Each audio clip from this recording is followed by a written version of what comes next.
Javlja mi se iz dubine duše. Da li me pratiš ili me pratiš? Pratim. Ne znam šta vam se javlja. Pa ne znam još šta mi se javljali.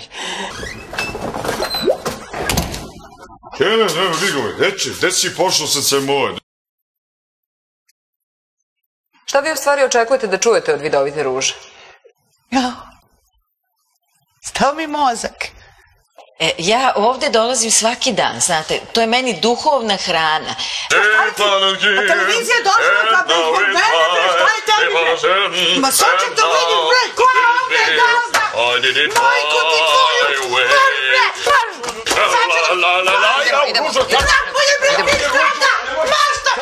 Sad ću da vidim, čečeci! A izvinite, jeste vi političar? A ne, a nije bitno.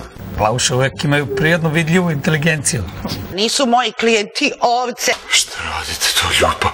Oko plavo, plakalo je. Plavo.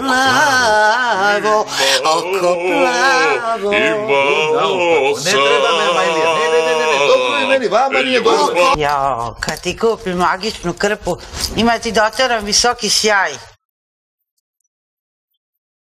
Treba mi jedna informacija. Izvolite. Gdje mogu da nađem gospođu Ružu? Naručili ste buđenje. To je princ na belom konju. Bože, će li za mene neki ostati? Princ ili konj? Kolekciju jeste. Ovo je Ružica Ruža.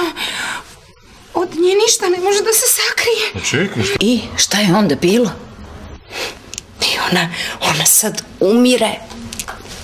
Kako umire? Ruke na zid! Raskorači se!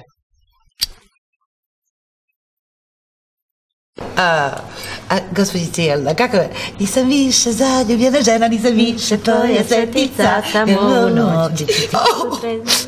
Uvek mi se plače. Pa nije to tužna pesma. Alo, kalašturo! Kako si se ti našla unutra? Jesi ušla kroz odžak, a? Ja više nisam Ruža Nivo, ja sam sada Vidovita proročica Ruža.